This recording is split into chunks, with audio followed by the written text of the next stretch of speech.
Venezuela அதிபர் Nicolas மதுரோவை America கைது செய்து சிறையில் அடைத்துள்ளது. வெனிசுலா இடைக்கால அதிபராக டெல்சி ரோட்ரிகஸ் பொறுப்பேற்றுள்ளார்.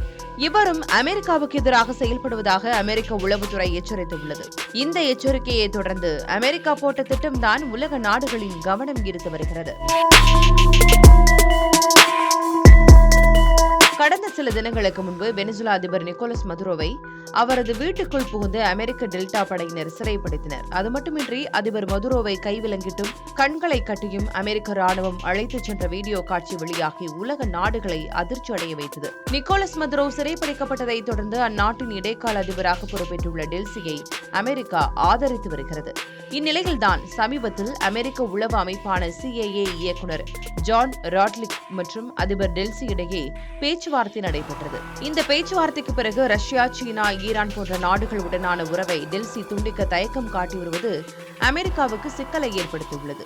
இதற்கு சில காரணங்களும் உண்டு. வெனிசுலாவின் எண்ணெய் சுத்திகரிப்பு மற்றும் பாதுகாப்பு துறையில் அந்த நாடுகளின் பங்கு அதிக அளவில் இருப்பதால் அந்த நாடுகளை அதிபர் டெல்சி ரோட்ரிகஸ் பகைத்துக் கொள்ள விரும்பவில்லை என்று கூறப்படுகிறது. அதே சமயம் அமெரிக்காவின் ஆதரவை பெற அந்நாட்டுடன் கச்சா எண்ணெய் வர்த்தகத்துக்கு அனுமதி அளித்தது மட்டுமின்றி அரசியல் கைதிகள் சிலரையும் விடுவித்து உத்தரவிட்டார் டெல்சி. ஆனால் அமெரிக்காவின் கட்டளைகளுக்கு அவர் அடிபணிய விரும்பவில்லை என்று அமெரிக்க உளவு அமைப்பான CIA எச்சரித்துள்ளது. இந்நிலையில்தான் டெல்சிக்கு மாற்றாக வெனிசுலா நாட்டின் எதிர்க்கட்சித் தலைவர் மரியா கொரினா மச்சோடாவை தலைமைக்கு கொண்டுவர அமெரிக்கா திட்டம் போட்டு வருவதாக தகவல் வெளியாகியுள்ளது. ஆனால் தற்போது அவருக்கு வெனிசுலாவில் போதிய செல்வாக்கு இல்லாததால் அவரை சிறிது காலம் ஆலோசகராக பணியில் அமர்த்திவிட்டு நிலைமையை உன்னிப்பாக கவனித்து அடுத்த கட்ட நடவடிக்கையை தொடங்க அமெரிக்கா காய் நகர்த்தி வருகிறது.